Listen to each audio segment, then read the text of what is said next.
জাতি বাড়বে ফ্যাসিবাদ ফিরে আসার সম্ভাবনা বলছে বিএনপি। ইসির রোডম্যাপে সুষ্ঠু ভোট ভণ্ডুলের নীল নকশা দেখছে জামায়াত। মানুষকে জিজ্ঞেস করলে মানুষ বলে নির্বাচন হবে, তো নির্বাচন হবেই, এবং যে ঘোষণা দেওয়া হয়েছে সেই সময়টাতেই হবে। যদি নির্বাচন বন্ধ করা হয়, ফ্যাসিবাদের ফিরে আসার সম্ভাবনা অনেক বাড়বে। নির্বাচনের পথ নকশা একটি সুষ্ঠু নির্বাচন বন্টন করার জন্য একটি নীল নকশা।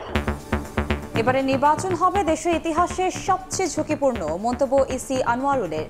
যে কোনো চ্যালেঞ্জ মোকাবেলার ঘোষণা সিএসির। ত্রয়োদশ নির্বাচন বাংলাদেশের ইতিহাসে যতগুলো নির্বাচন হয়েছে সবচেয়ে বেশি ঝুঁকিপূর্ণ হবে। নিত্য নতুন চ্যালেঞ্জ আমাদেরকে মোকাবেলা করতে হচ্ছে এখন, যে চ্যালেঞ্জগুলো আগে ছিল না। এই কমিশনের বটম লাইন হচ্ছে প্রফেশনালিজম অ্যান্ড নিউট্রালিটি। দেখছিলেন প্রধান শিরোনাম। রাতের সময়ের সঙ্গে আছি আমি সাইফুল রুদ্র এবং আমি কনক আজাদ। এবার অন্যান্য শীর্ষ সংবাদ। ছুটির দিনে সরগরম ঢাকা বিশ্ববিদ্যালয়। নানা প্রতিশ্রুতি আর পাল্টাপাল্টি অভিযোগে জমজমাট ডাকসু নির্বাচনের প্রচারণা। ডাকসুতে 179 প্রার্থীর চূড়ান্ত তালিকা প্রকাশ। সন্ত্রাস বিরোধী আইনের মামলায় লতিফ সিদ্দিকী, অধ্যাপক কার্জন সহ 16 জন কারাগারে। মঞ্চ 71 গঠন করে অন্তর্বর্তী সরকার উৎখাতে ষড়যন্ত্রের অভিযোগ রাষ্ট্রপক্ষের। গণ অভ্যুত্থানের বছর পেরোলেও গুমে জড়িতদের বিচার না হওয়ায় হতাশ ভুক্তভোগীরা। বাংলাদেশে আর কখনো ফিরবে না এই সংস্কৃতি, আশ্বস্ত করলেন রাজনীতিকরা। এই পাশে প্রত্যেকের বাড়ি পানি, এই পানি 12 মাস কাল যাবত এইভাবে থেকে যায়। 6 মাস যদি পাতা ঘাটে থাকতে বাসা কাছা কিভাবে নিয়ে রাখবো? বছর জুড়ে জলাবদ্ধতায় বিপর্যস্ত ভবদহের জনজীবন। মৌলিক চাহিদা মেটাতেই নাভিশ্বাস। বর্ষা মৌসুমে দুর্ভোগের শেষ নেই। ভিটেমাটি ছেড়ে সড়কে মানবেতর জীবনযাপন।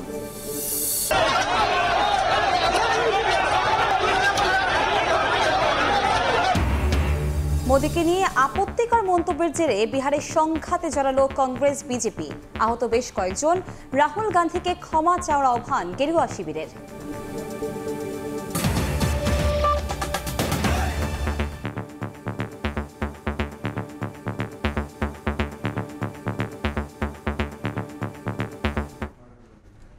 ঘোষিত সময়ে নির্বাচনের কোনো বিকল্প নেই বলে মন্তব্য করেছেন বিএনপি মহাসচিব মির্জা ফখরুল ইসলাম আলমগীর। বর্তমান রাজনৈতিক পরিস্থিতি বিবেচনায় নির্বাচন হবে কিনা জনগণের মধ্যে শঙ্কা আছে বলেও মনে করেন তিনি। বলেন, ভোট বন্ধ হলে সবচেয়ে বেশি ক্ষতিগ্রস্ত হবে জাতি, বাড়বে ফ্যাসিবাদ ফিরে আসার সম্ভাবনা। উদারপন্থী রাজনীতিকে সরিয়ে উগ্রপন্থী রাজনীতি প্রতিষ্ঠার ষড়যন্ত্র চলছে বলেও অভিযোগ বিএনপি নেতাদের। জাতীয় প্রেস ক্লাবে রক্তাক্ত জুলাই বইয়ের মোড়ক উন্মোচন অনুষ্ঠানে যোগ দেন বিএনপি মহাসচিব মির্জা ফখরুল ইসলাম আলমগীর। কথা বলেন গণতান্ত্রিক আন্দোলন, ভোটাধিকার সহ সাম্প্রতিক নানা প্রসঙ্গে। মানুষের মধ্যে নির্বাচন নিয়ে শঙ্কা আছে উল্লেখ করে মির্জা ফখরুল বলেন, নির্বাচন না হলে জাতি ক্ষতিগ্রস্ত হবে, ফ্যাসিবাদ ফিরে আসবে। আমাদের জনগণ কিন্তু অত্যন্ত বিভ্রান্তির মধ্যে পড়ে যাচ্ছে। মানুষকে জিজ্ঞেস করলে মানুষ বলে নির্বাচন হবে, তো আজকে যদি নির্বাচন বন্ধ করা হয়, এই জাতি প্রচন্ড রকমের ক্ষতিগ্রস্ত হবে এবং ফ্যাসিবাদের ফিরে আসার সম্ভাবনা অনেক বাড়বে। মধ্যপন্থী উদারপন্থী রাজনীতি সরিয়ে উগ্রপন্থা নিয়ে আসার ষড়যন্ত্র চলছে অভিযোগ করে উদারপন্থী রাজনীতির প্রতিষ্ঠায় সবাইকে ঐক্যবদ্ধ হওয়ার আহ্বান জানান বিএনপি মহাসচিব। ষড়যন্ত্র হচ্ছে যে এই মধ্যপন্থা রাজনীতি, উদারপন্থী গণতন্ত্র তাকে সরিয়ে দিয়ে একটা উগ্রবাদের রাজনীতিকে নিয়ে আসা বাংলাদেশে, এটাও বাংলাদেশের জন্য চরম ক্ষতিকর হবে। আমাদেরকে সেই জন্যে এই উদারপন্থী গণতন্ত্রকে প্রতিষ্ঠা করবার জন্য ঐক্যবদ্ধ হয়ে কাজ করতে হবে। এদিন বিকেলে আন্তর্জাতিক গুম প্রতিরোধ দিবস উপলক্ষে মায়ের ডাক আয়োজিত সেমিনারে যোগ দেন বিএনপির স্থায়ী কমিটির সদস্য সালাউদ্দিন আহমেদ। এ সময় তিনি নির্বাচন নিয়ে ধোঁয়াশা সৃষ্টির অপচেষ্টা বলছে বলে মন্তব্য করেন। তারা এখনো তাদের অপরাধের শিকার তো দূরের কথা, উল্টো গণ অভ্যুত্থানকারীদেরকে অপরাধী হিসাবে তারা নামকরণ করছে। বাংলাদেশের মানুষ কি কখনো তাদেরকে রাজনীতিতে আহ্বান করতে পারবে? অনেকগুলো অধিকারের মধ্যে প্রধানতম অধিকারের দাবি ছিল ভোটাধিকার প্রতিষ্ঠা করা। সেই ভোটাধিকার প্রতিষ্ঠার জন্য যখন একটা রাস্তা সুগম হয়েছে, এই রাস্তায় যেন আমরা কোনো কাটা না বিছাই। একই দিন জাতীয় প্রেস ক্লাবে আয়োজিত আলোচনা সভায় রাজনৈতিক মতাদর্শে ভিন্নমত থাকলেও দেশের সার্বভৌমত্ব রক্ষায় সবাইকে ঐক্যবদ্ধ থাকার আহ্বান জানান বিএনপির স্থায়ী কমিটির সদস্য ডাক্তার AZM জাহিদ হোসেন। স্বাধীনতা এবং সার্বভৌমত্ব সর্বোপরি দেশে একটি জনগণের সরকার প্রতিষ্ঠিত হোক। আল আমিন তুষার, সময় সংবাদ, ঢাকা। ইসির রোডম্যাপকে সুষ্ঠু ভোট ভণ্ডুল হওয়ার নীল নকশা আখ্যা দিয়েছেন জামায়াতে নায়েবে আমির ডক্টর সৈয়দ আব্দুল্লাহ মোহাম্মদ তাহের। সকালে কুমিল্লার সেন্ট্রাল মেডিকেল কলেজের মিলনায়তনে এক অনুষ্ঠানে তিনি আরও বলেন, ফেব্রুয়ারিতে নির্বাচন নিয়ে জামায়াতের আপত্তি নেই, তবে কিছু বিষয় সুরাহা হওয়া খুবই জরুরি। কোন পদ্ধতিতে ভোট হবে তা নির্ধারণ হবার আগেই রোডম্যাপ ঘোষণা বড় ধরনের অপরাধ বলে মনে করেন সৈয়দ আব্দুল্লাহ মোহাম্মদ তাহের। এজন্য নির্বাচন কমিশনকে ক্ষমা চাওয়ার আহ্বান জানান তিনি। নির্বাচনের নীল নকশা পথনকশা নির্বাচন ভণ্ডুলের নীল নকশা, যে ভারত ইন্টারিম গভর্নমেন্ট থেকে আমরা জাতি আশা করেছিল, তারা কমিটমেন্ট দিয়ে আসছিল যে তারা নিরপেক্ষ থাকবে এবং তারা সংস্কার করবে, কিন্তু প্রধান উপদেষ্টা তার ওয়াদা ভঙ্গ করে সংস্কারের চূড়ান্ত পর্যায়ে সিদ্ধান্তে পৌঁছার আগেই নির্বাচনের তারিখ ঘোষণা করছে। ফেব্রুয়ারির নির্বাচন হতে হবে, কিন্তু সেগুলো না করেই গতকালের যে পথ নকশা দিয়েছে, আমরা মনে করি এটা এই নির্বাচনের পথ নকশা একটি সুষ্ঠু নির্বাচন ভণ্ডুল করার জন্য একটি নীল নকশা। ফেব্রুয়ারি নির্বাচনে জামায়াতে ইসলামীর কোনো আপত্তি নেই। আমরা 15 ফেব্রুয়ারি নির্বাচন করার জন্য সারা দেশে প্রস্তুতি নিচ্ছি। আগামী নির্বাচন দেশের ইতিহাসের সবচেয়ে ঝুঁকিপূর্ণ নির্বাচন হবে বলে মন্তব্য করেছেন নির্বাচন কমিশনার আনোয়ারুল ইসলাম সরকার। নিরপেক্ষতার সঙ্গে কর্মকর্তাদের নির্বাচনে দায়িত্ব পালনের আহ্বান জানিয়ে যে কোনো চ্যালেঞ্জ মোকাবেলায় প্রস্তুত থাকতে নির্বাচনী কর্মকর্তাদের নির্দেশ দেন সিএসি। পরিস্থিতি আসবে, পরিস্থিতি মোকাবেলা করতে হবে, ওটাই চ্যালেঞ্জ, এবং ওইটার জন্য মানসিকভাবে যে দৃঢ়তা থাকা দরকার, আল্লাহর মেহেরবানিতে আমাদের সবারই সেই দৃঢ়তা আছে। বৃহস্পতিবার ত্রয়োদশ জাতীয় সংসদ নির্বাচনের রোডম্যাপ ঘোষণার পর নির্বাচনের চ্যালেঞ্জ কি গণমাধ্যমের এমন প্রশ্ন তুড়ি মেরে উড়িয়ে দেন ইসি সচিব আক্তার আহমেদ। এর পরদিনই নির্বাচন প্রশিক্ষণের উদ্বোধন অনুষ্ঠানে এসে ত্রয়োদশ সংসদ জাতীয় নির্বাচনকে দেশের সবচেয়ে ঝুঁকিপূর্ণ নির্বাচন বলে দাবি করেছে নাসিরউদ্দিন কমিশন। ত্রয়োদশ নির্বাচন বাংলাদেশের ইতিহাসে যতগুলো নির্বাচন হয়েছে সবচেয়ে বেশি ঝুঁকিপূর্ণ হবে, এতে কোনো সন্দেহ নেই। নিত্য নতুন চ্যালেঞ্জ আমাদেরকে মোকাবেলা করতে হচ্ছে এখন, যে চ্যালেঞ্জগুলো আগে ছিল না। Law and order challenge was always there, it was a matter of degree, not of kind. শুক্রবার সকালে জাতীয় সংসদ নির্বাচন উপলক্ষে IFIS এর সহযোগিতায় নির্বাচনী প্রশিক্ষণ ইনস্টিটিউটে 2 দিনব্যাপী এই প্রশিক্ষণের আয়োজন করে। ভালো নির্বাচন না করে দ্বিতীয় কিন্তু কোনো বিকল্প নেই, করতেই হবে। প্রধান নির্বাচন কমিশনারের গলায় যদি জুতার মালা হয়, এটির অংশীদার কিন্তু আপনি মনে করেন না যে আপনিও না। যদি এই নির্বাচন ভালো হয় আপনাদের কাছে যাবে সেই সফলতা, আর যদি ব্যর্থ হয় সেই ব্যর্থতাও কিন্তু আপনাদের কাছে যাবে। ভালো হোক খারাপ হোক, এটা আমার নির্বাচন এবং খারাপ হওয়ার আর কোনো সুযোগ নেই। আমার উপর যে দায়িত্ব এসছে, সে দায়িত্ব আমি আইন অনুযায়ী সুষ্ঠুভাবে পালন করতে পারছি কি পারছি না। That is the only thing to be consider. নির্বাচন কমিশন এখন বাংলাদেশের সবচেয়ে বড় চ্যালেঞ্জের জায়গা জানিয়ে সিএসি বলেন, পেশাদারিত্ব ও নিরপেক্ষতা নিশ্চিত করতে চায় বর্তমান কমিশন। প্রফেশনালিজম অ্যান্ড নিউট্রালিটি যাতে ইনশিওর হয়, এটা আপনারা আইন কানুনের বাইরে যাওয়ার জন্য কাউকে বলবো না। একদম 100% এটা নিউট্রালি আপনারা বিহেভ করবেন, সেটা আমরা চাই। 2 দিনব্যাপী এই প্রশিক্ষণে 40 জন প্রশিক্ষণার্থী অংশগ্রহণ করেছেন। 2 ধাপে প্রশিক্ষণ নেবেন 80 জন। কাউসার চৌধুরী কুমু, সময় সংবাদ, ঢাকা।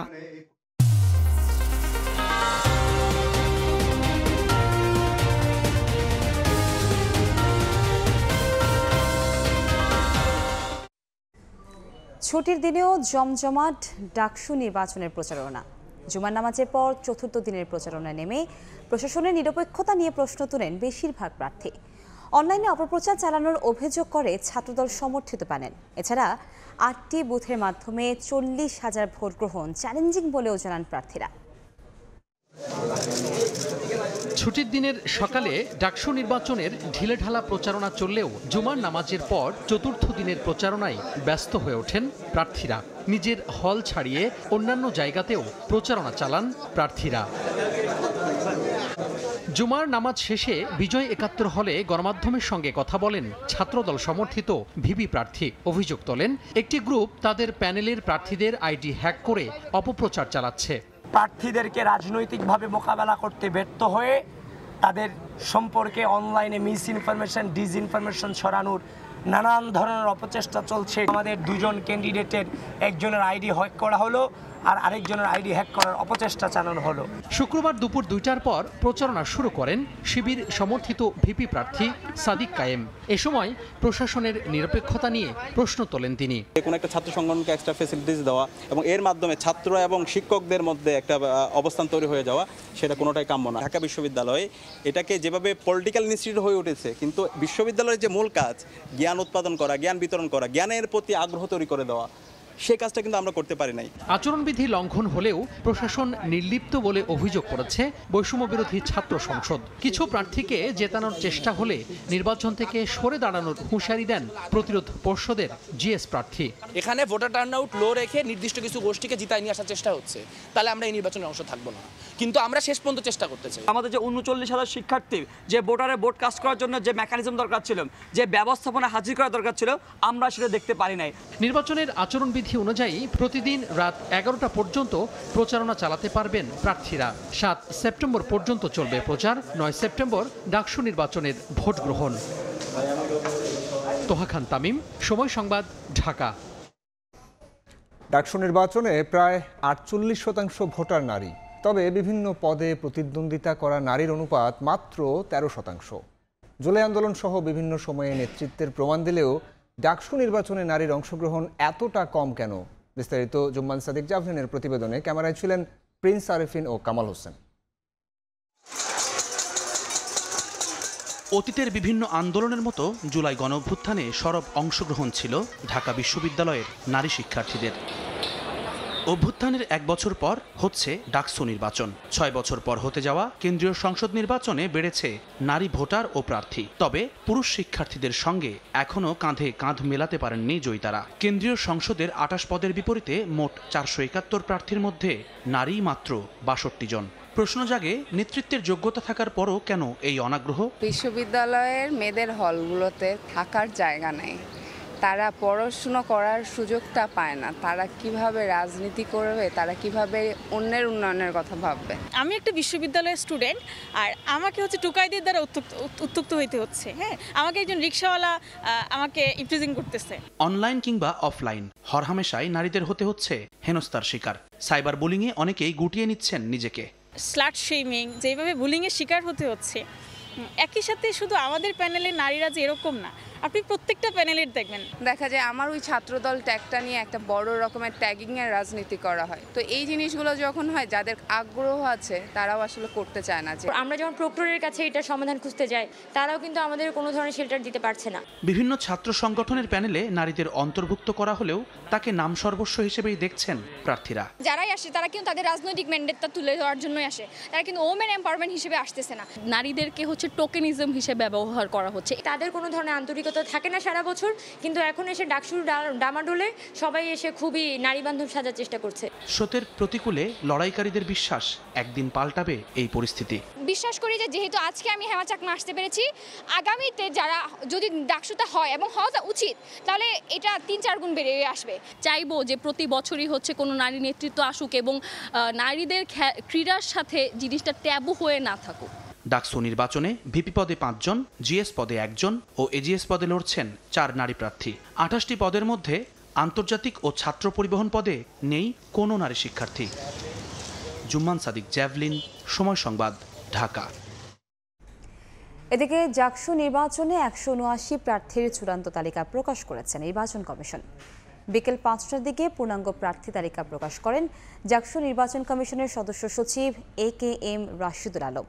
পূর্ণাঙ্গ প্রার্থী তালিকায় ভিপি পদে ১০ জন, জিএস পদে ৯ জন, এজিএস ছাত্রী পদে ৬ জন, এজিএস ছাত্র পদে লড়বেন ১০ জন। চূড়ান্ত প্রার্থী তালিকা প্রকাশের মধ্য দিয়ে শুরু হয়েছে আনুষ্ঠানিক প্রচারণা।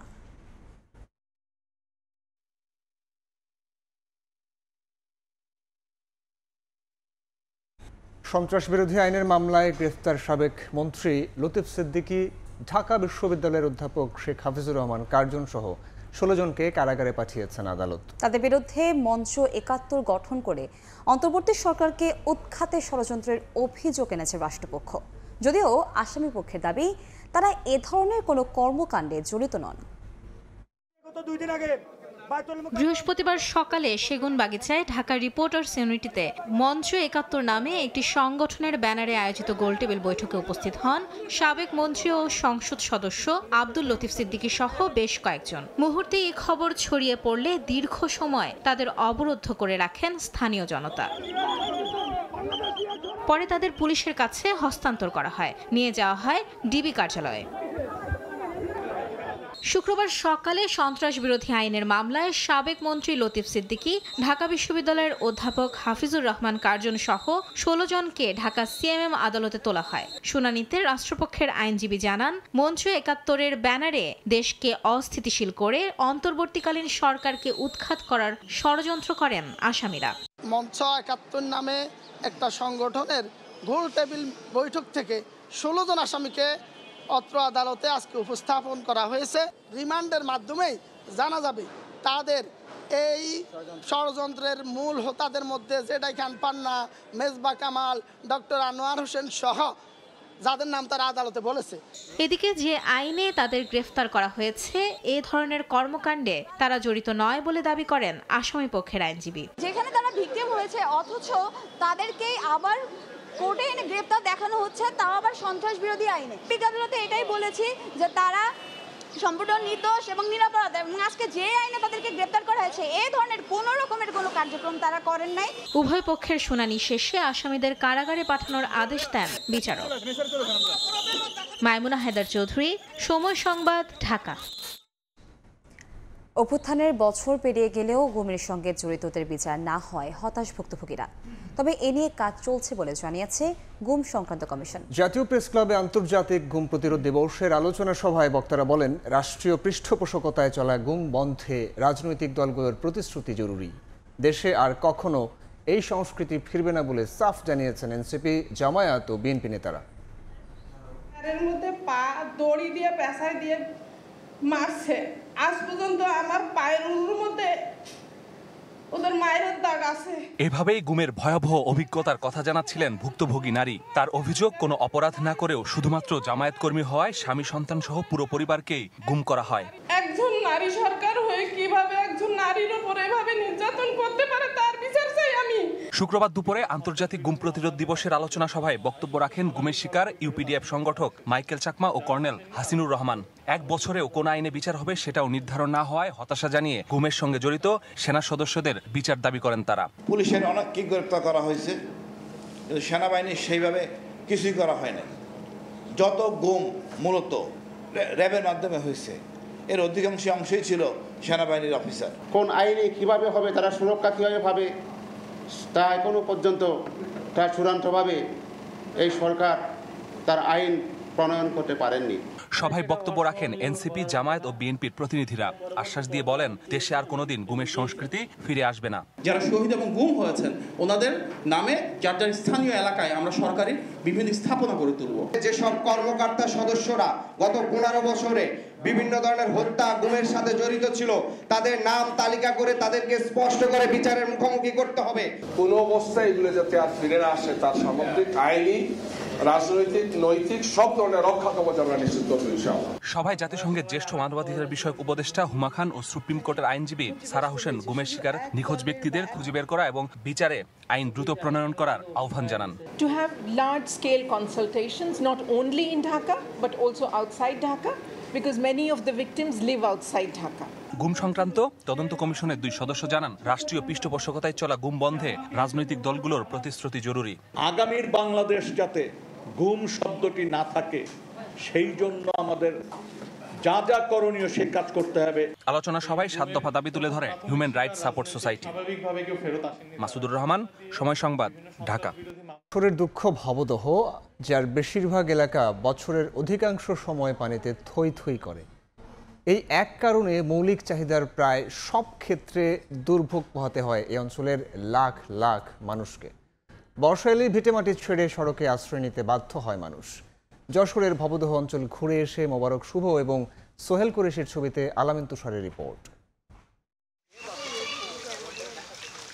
ভবদহের মিজানুর দ্বাদশ শ্রেণী পড়ুয়া মেয়ে সুমাইয়াকে সঙ্গে নিয়ে অন্য সব দিনের মতো নৌকায় করে ঘর থেকে কাজের উদ্দেশ্যে বেরিয়েছেন তিনি। বাবাকে নামানোর পর এই নৌকাতেই পানি মারিয়ে বাড়ি ফিরবে সুমাইয়া। ভবদহ কলেজে পড়ি, তা প্রতিদিন আমার নৌকায় করে যাওয়া আসা করতে হয়। ভবদহের মনিরামপুরের মিজানুরের মতো লাখো মানুষের নিত্যদিনের চিত্র এটি। পানি 12 মাস কাল যাবত এইভাবে থেকে যায়। মৌলিক চাহিদার সবকিছুর জন্যই এসব এলাকার মানুষদের পানি পেরোনো ছাড়া উপায় নেই। স্কুল ব্যাগ শুদ্ধ আমি পানিতে পড়ে গিয়েছিলাম ইটি বেঁধে। ডাক্তার রাস্তার পর চিকিৎসা করতে হয়।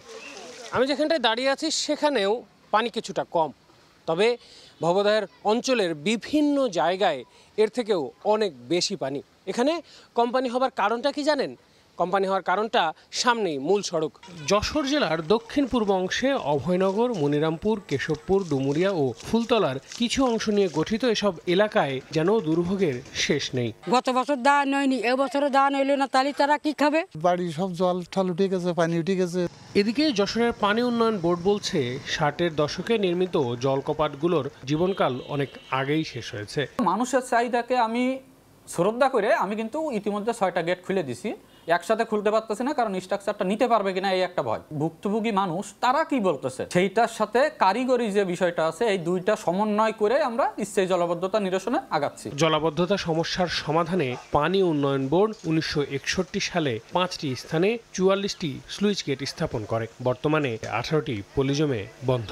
এতেই মুক্তেশ্বরী, শ্রীহরি ও টেকা নদী নাব্যতা হারিয়ে ফেলছে বলে মনে করেন অনেকেই। আল আমিন তুষার, সময় সংবাদ, যশোর। রোহিঙ্গা সংকট শুধু বাংলাদেশের একার নয়, এটি দক্ষিণ এশিয়ার আঞ্চলিক সমস্যা হতে যাচ্ছে বলে মন্তব্য করেছেন পররাষ্ট্র উপদেষ্টা মোহাম্মদ তৌহিদ হোসেন। সকালে রাজধানীর একটি হোটেলে বেঙ্গল ডেল্টা কনফারেন্সে কথা বলেন তিনি। আক্ষেপ জানিয়ে উপদেষ্টা বলেন, সংকটের 8 বছর পেরিয়ে গেলেও কোনো সমাধান আসেনি। রোহিঙ্গা ইস্যু সমাধানে কাজ চলছে উল্লেখ করে আঞ্চলিক ও বিশ্ব নেতাদের এগিয়ে আসার আহ্বান জানান তিনি। মার্কিন প্রেসিডেন্টের নতুন শুল্ক আরব ভৌগোলিক রাজনীতিতে নতুন ধারণা নিয়ে এলেও চূড়ান্ত সিদ্ধান্তের জন্য আরও সময় দরকার বলে মনে করেন পররাষ্ট্র উপদেষ্টা।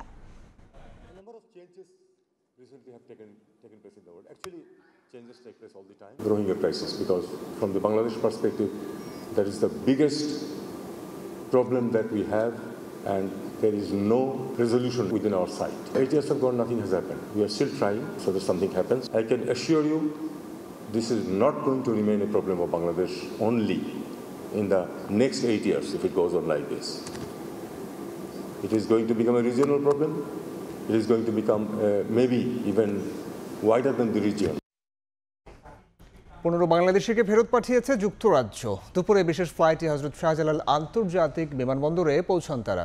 যাত্রীদের মধ্যে রয়েছেন সিলেট, সুনামগঞ্জ, মৌলভীবাজার, কুমিল্লা, ব্রাহ্মণবাড়িয়া, চট্টগ্রাম, নোয়াখালী ও ঢাকা বিভাগের বিভিন্ন জেলার বাসিন্দারা। পররাষ্ট্র মন্ত্রণালয় থেকে জানা যায়, যুক্তরাজ্যে অবস্থানকালে ভিসার মেয়াদ শেষ হয়ে যাওয়ার পরও তারা দেশটিতে অবস্থান করছিলেন। আবার অনেকেরই ছিল না পাসপোর্ট। যুক্তরাজ্যের হোম অফিস তাদের বিরুদ্ধে অভিবাসন আইন লঙ্ঘনের অভিযোগে ব্যবস্থা নেয়।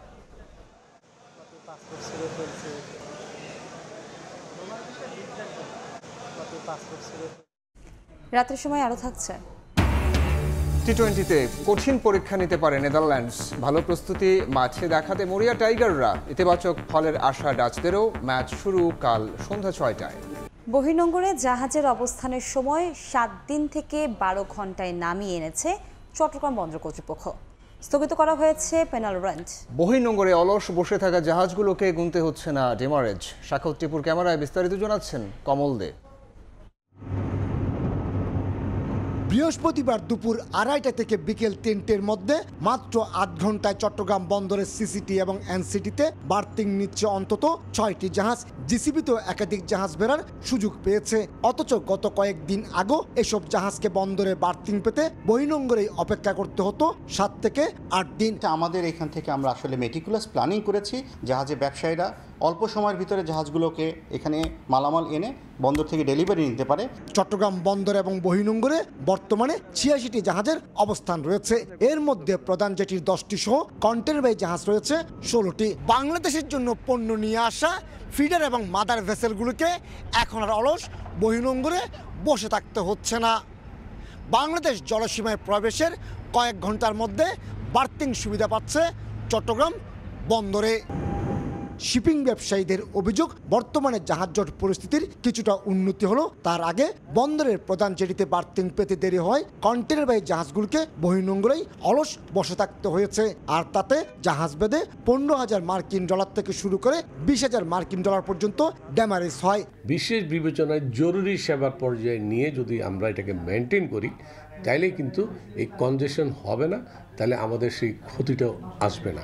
এদিকে চট্টগ্রাম বন্দরের অভ্যন্তরের বিভিন্ন ইয়ার্ডে আটকে পড়া কন্টেনার বাইরের ইয়ার্ডগুলিতে পাঠিয়ে দেওয়ার পাশাপাশি ডেলিভারিতে গতি আনায় কন্টেনার জটও এখন নিয়ন্ত্রণে। বিভিন্ন আমদানিকারকদের রিকোয়েস্টে আমরা 1 মাসের জন্য যে 4 গুণ হারে আমরা প্যানেল রেন্ট আরোপ করেছিলাম, সেটা আমরা 1 মাসের জন্য স্থগিত করেছি পরীক্ষামূলকভাবে। খাদ্যপণ্য, সিমেন্ট ক্লিংকার, লোহার স্ক্র্যাপ সহ বাল্ক পণ্যবাহী জাহাজগুলো বহির্নোঙরের বিভিন্ন পয়েন্টে অবস্থান নিয়ে লাইটারের জাহাজে পণ্য খালাস করায় তেমন জটিলতা হয় না, কিন্তু কন্টেনারবাহী জাহাজগুলোকে লোড আনলোডের জন্য বন্দরের জেটির প্রয়োজন হয়, জটের সৃষ্টি হয়।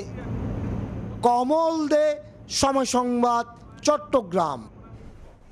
মুনাফার পাশাপাশি ক্ষতির ভাগও নিতে হবে শরিয়া ভিত্তিক ব্যাংকের শেয়ার হোল্ডার ও আমানতকারীদের, এমন নিয়ম রেখে চূড়ান্ত হচ্ছে ইসলামী ব্যাংক কোম্পানি আইন। নতুন আইনে বাংলাদেশ ব্যাংকের অনুমোদন ছাড়া ইচ্ছাকৃত খেলাপি বা ব্যাংক পরিচালনা সংশ্লিষ্ট ব্যক্তিদের ঋণ, মুনাফা বা সুদ মওকুফ করা যাবে না। সেলিয়া সুলতানার রিপোর্ট।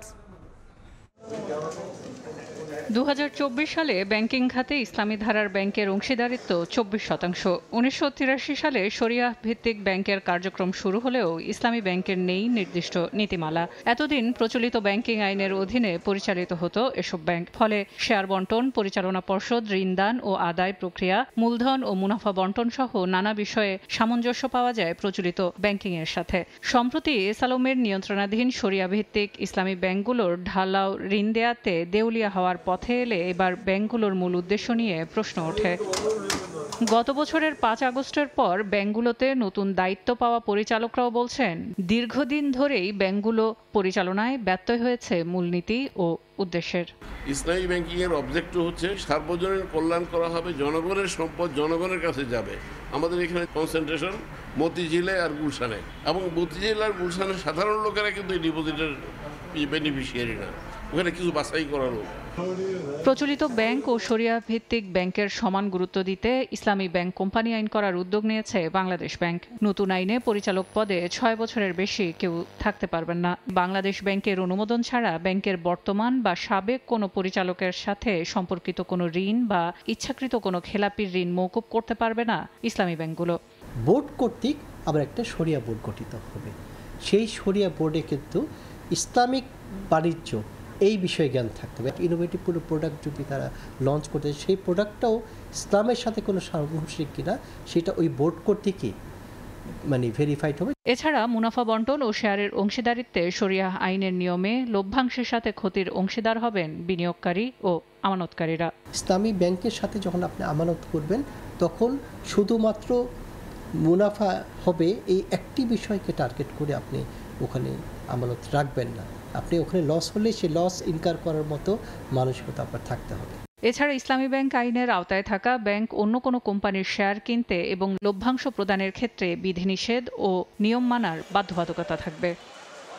সেলিয়া সুলতানা, সময় সংবাদ, ঢাকা। প্রায় মাসখানেক পর কিছুটা স্বস্তি ফিরেছে সবজি বাজারে। সপ্তাহ ব্যবধানে কেজিতে দাম কমেছে 20 টাকা পর্যন্ত। এদিকে ডজনে 10 টাকা কমে ডিম বিক্রি হচ্ছে 140 টাকায়, নিম্নমুখী ব্রয়লারের দামও। তবে ক্রেতার ধরাছোঁয়ার বাইরে চলে গেছে ইলিশ। 1 কেজি ওজনের ইলিশের দাম বেড়েছে 100 থেকে 200 টাকা। মাস জুড়ে উত্তাপের পর কিছুটা কমতির দিকে সবজির দর। রাজধানীর কারওয়ান বাজারে পেঁপে 30, কচুমুখী 50, পটল ঢেঁড়স 70, করলা, কাকরোল, বেগুন 80, টমেটো 120 টাকা দরে বিক্রি হচ্ছে।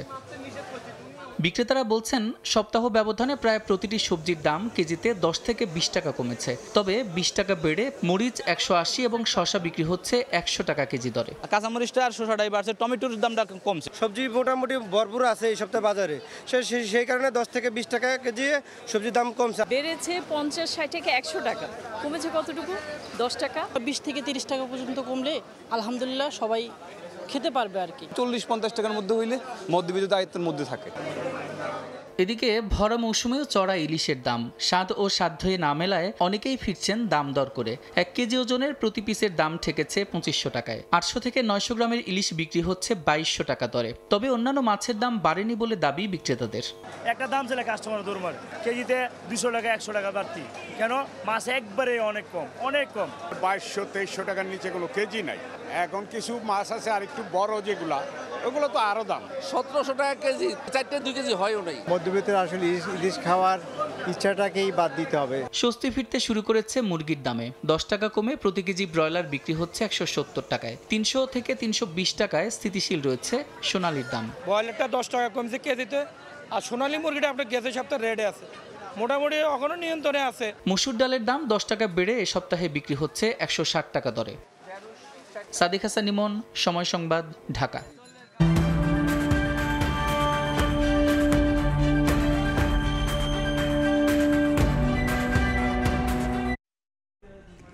ডেঙ্গু এখন সারা বছরের আতঙ্ক। আক্রান্ত মৃত্যুর সংখ্যা নিয়ে কথা হলেও আলোচনা হয় না এডিসের মারাত্মক দিকগুলো নিয়ে। এটি প্রতিরোধের মূল উপায় কোনো পাত্রে পানি জমতে না দেয়া, দিনের বেলা সতর্ক থাকা এবং চিকিৎসকের পরামর্শ ছাড়া কোনো চিকিৎসা না নেওয়া। বিস্তারিত আয়েশা সিদ্দিক সামিয়ার রিপোর্টে। ডেঙ্গুর প্রকোপ থেকে বাঁচতে বেশিরভাগ মানুষই রাতে মশারি ব্যবহার করে থাকেন, তবে তারা ভুলে যান দিনের আলোতেও সক্রিয় থাকে এডিস মশা। সকাল 8টা থেকে 10টা আর বিকেল 3টা থেকে 5টা, এই সময় মশা কামড়ানোর প্রবণতা সবচেয়ে বেশি, যেখানে বাড়ে ডেঙ্গুর ঝুঁকি। শুধু জ্বরেই আক্রান্ত করে না, শরীরের ভেতর নিঃশব্দে বড় ক্ষতি করে ডেঙ্গু। ক্ষতিগ্রস্ত হতে পারে লিভার, কাজ করা বন্ধ করে দিতে পারে কিডনি, এমনকি হৃদযন্ত্রের কার্যক্রমও বাধার মুখে পড়তে পারে। ডেঙ্গু চিকিৎসায় অনেকেই মাত্রাতিরিক্ত স্যালাইন নিয়ে থাকেন, তবে চিকিৎসকের মতে অনেক সময় এটি মৃত্যুর কারণ হয়ে দাঁড়ায়। অতিরিক্ত ফ্লুইড ফুসফুসে জমে শ্বাসকষ্টও হতে পারে। গত 24 ঘন্টায় দেশে সবচেয়ে বেশি ডেঙ্গু রোগী শনাক্ত হয়েছে বরিশালে। আর এই আতঙ্ক থেকে বাঁচতে ব্যক্তিগত ও সামাজিক সচেতনতার বিকল্প নেই বলে মনে করেন সংশ্লিষ্টরা। আয়েশা সিদ্দিক সামিয়া, সময় সংবাদ, ঢাকা। আবহাওয়ার খবর।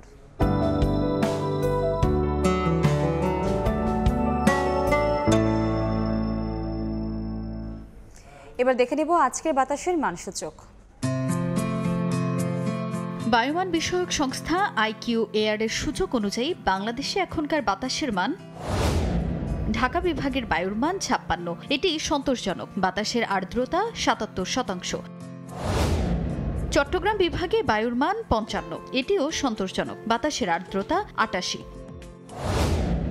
রাজশাহী বিভাগে বায়ুমান 61, যা সন্তোষজনক, আর্দ্রতা 84। সিলেট বিভাগে বায়ুর মান 82, যেটি সন্তোষজনক, বাতাসের আর্দ্রতা 70%।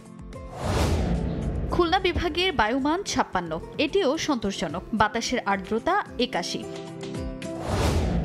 বরিশাল বিভাগে বায়ুর মান 56, যা সন্তোষজনক, আর্দ্রতা 79। রংপুর বিভাগের বায়ুর মান 64, এটি সন্তোষজনক, বাতাসের আর্দ্রতা 70। ময়মনসিংহ বিভাগের বায়ুর মান 62, এটিও সন্তোষজনক, বাতাসের আর্দ্রতা 79%। সারা দেশে বায়ুর মান সবচেয়ে ভালো চট্টগ্রামে 55 আর সবচেয়ে খারাপ সিলেটে 82।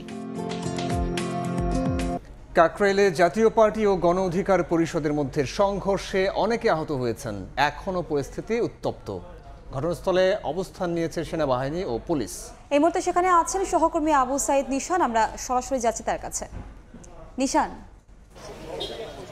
এই মুহূর্তে আমরা আছি জাতীয় পার্টির কার্যালয়ের সামনে। সেখানে কিছুক্ষণ আগে আইন শৃঙ্খলা রক্ষাকারী বাহিনী, সেনাবাহিনী এবং পুলিশ, তারা কিন্তু যারা গণ অধিকার পরিষদের নেতাকর্মী সহ বেশ কয়েকজনকে কিন্তু তারা ছত্রভঙ্গ করে সেই তাদের কার্যালয়ের দিকে নিয়ে যায় এবং সেখানে কিন্তু আমরা দেখেছিলাম যে একটা ধাওয়া পাল্টা দেওয়া হয়েছে এবং সেই ধাওয়া পাল্টা ধাওয়ায় আমরা কিছুক্ষণ আগে দেখেছিলাম যে গণ অধিকার পরিষদের সভাপতি ভিপি নূর, তিনি কিন্তু আহত অবস্থায় তাকে রিকশায় জায়গায় নিয়ে যাওয়া হয়েছে এবং তিনি রক্তাক্ত অবস্থায় ছিলেন এবং তাকে হাসপাতালে নিয়ে যাওয়া হয় এবং সেই হাসপাতালে তাকে নিয়ে যাওয়ার পরও আমরা গণ অধিকার পরিষদের ভিপি নূর সহ আরও বেশ কয়েকজন আহত হয়েছে সেই খবরও আমরা জানতে পেরেছি এবং সন্ধ্যা নাগাদ কিন্তু গণ অধিকার পরিষদ তারা একটি মিছিল নিয়ে তারা যখন জাতীয় পার্টির অফিসের কার্যালয়ের সামনে দিয়ে যাচ্ছিলেন তখন তাদেরকে ইটপাটকেল নিক্ষেপ করা হয় বলে অভিযোগ করেছিল গণ অধিকার পরিষদ এবং ঠিক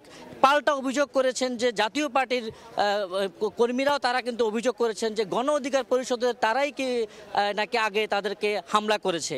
তো এই পাল্টাপাল্টি অভিযোগের ভিত্তিতেই কিন্তু এখনো পর্যন্ত এই জায়গাটা পরিস্থিতি উত্তপ্ত অবস্থায় আছে এবং আমরা যখন দেখতে পেরেছিলাম যে সেনাবাহিনীর 6টি গাড়ি এবং বিপুল সংখ্যক সেনাবাহিনী এবং পুলিশ সদস্য জাতীয় পার্টির অফিসকে কেন্দ্র করে তারা কিন্তু অবস্থান নিয়ে আছে এবং আমরা কিছুক্ষণ আগে দেখেছিলাম যে সেনাবাহিনী এবং পুলিশ তারা কিন্তু জাতীয় পার্টির অফিসের সামনে যখন গণ অধিকার পরিষদের নেতাকর্মীরা যখন অবস্থান নিয়েছিল এবং তারা স্লোগান দিচ্ছিল তখন কিন্তু আমরা দেখেছিলাম যে তারা কিন্তু আগুন জ্বালিয়ে সড়কের মধ্যে আগুন জ্বালিয়ে কিন্তু তারা বিভিন্ন স্লোগান দিচ্ছিলেন এবং সেই সময় কিন্তু এই স্লোগানরত অবস্থায় কিন্তু সেনাবাহিনী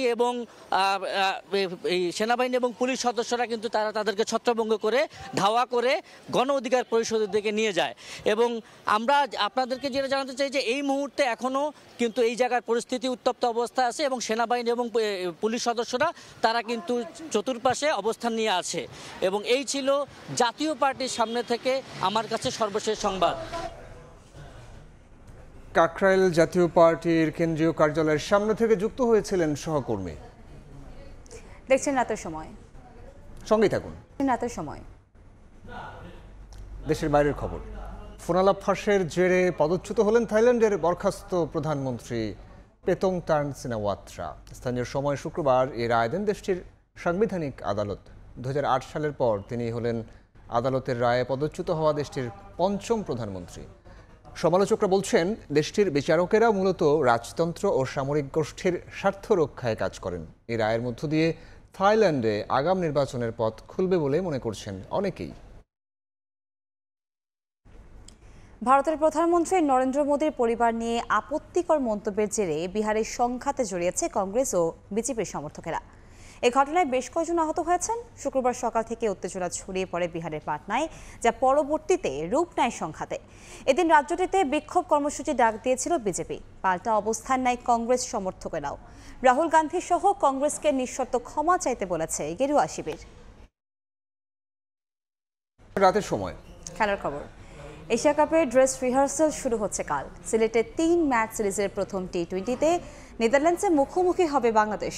পরিসংখ্যানে টাইগাররা এগিয়ে থাকলেও সংক্ষিপ্ত ফরম্যাটে কঠিন পরীক্ষা নিতে পারে ডাচরা, এমনটাই মনে করেন হেড কোচ ফিল সিমন্স। প্রথমবারের মতো দ্বিপাক্ষিক সিরিজ খেলতে আসা ডাচরাও ছাড় দিতে নারাজ।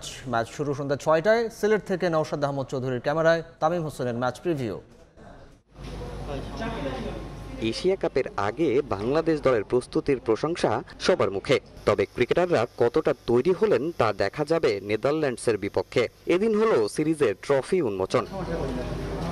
নেদারল্যান্ডসের বিপক্ষে বিশ্বকাপে 3বার মুখোমুখি হয়ে প্রতিবারই জয় পেয়েছে টাইগাররা, কিন্তু সহজ প্রতিপক্ষ হলেও সংক্ষিপ্ত ফরম্যাটে এই দলটাও ছুড়ে দিতে পারে কঠিন চ্যালেঞ্জ।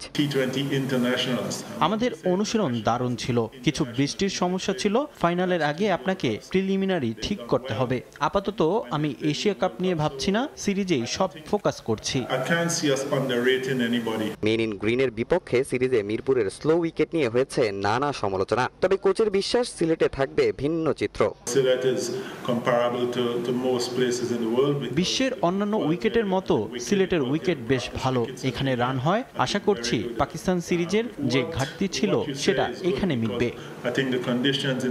প্রথমবারের মতো বাংলাদেশে দ্বিপাক্ষিক সিরিজ খেলতে এসেছে নেদারল্যান্ডস। এশিয়ান কন্ডিশনে মানিয়ে নিতে পারলেই লড়াই জমে উঠবে বলে মনে করেন কোচ রায়ান কুক। আমি মনে করি টি20 ক্রিকেটে যে কোনো দল যে কোনো দলকে হারাতে পারে। আমি আত্মবিশ্বাসী ভালো ম্যাচ হবে। তাদের এশিয়া কাপের জন্য প্রস্তুতি নিতে হবে। তারাও চাইবে রান হোক। মনে হচ্ছে সিলেটের উইকেট আমাদের উইকেটের মতো হবে। এদিকে প্রস্তুতি ম্যাচে পারভেজ ইমনের চোটে কিছুটা দুশ্চিন্তা ছিল টাইগার ড্রেসিং রুমে, তবে সে সমস্যা কেটে গেছে। এশিয়া কাপে যাওয়ার আগে সিলেটের এই ম্যাচগুলোই বাংলাদেশের আত্মবিশ্বাস বাড়ানোর সবচেয়ে বড় মঞ্চ। সিলেট আন্তর্জাতিক ক্রিকেট স্টেডিয়াম থেকে তামিম হোসেন, সময় সংবাদ। এ পর্যায়ে শীর্ষ সংবাদগুলো জানিয়ে দিচ্ছি আরেকবার। ফেব্রুয়ারিতে নির্বাচন না হলে ক্ষতিগ্রস্ত হবে জাতি, বাড়বে ফ্যাসিবাদ ফিরে আসার শঙ্কা, বলছে বিএনপি। ইসি রোডম্যাপে সুষ্ঠু ভোট ভণ্ডুলের নীল নকশা দেখছে জামায়াত। এবারে নির্বাচন হবে দেশের ইতিহাসে সবচেয়ে ঝুঁকিপূর্ণ, মন্তব্য ইসি আনোয়ারুলের।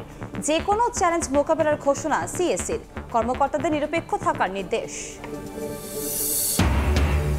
এবং ছুটির দিনে সরগরম ঢাকা বিশ্ববিদ্যালয়, নানা প্রতিশ্রুতি আর পাল্টাপাল্টি অভিযোগে জমজমাট ডাকসু নির্বাচনের প্রচারণা। ডাকসুতে 179 প্রার্থীর চূড়ান্ত তালিকা প্রকাশ। এই ছিল রাতের সময়, সঙ্গে থাকুন সময়ের।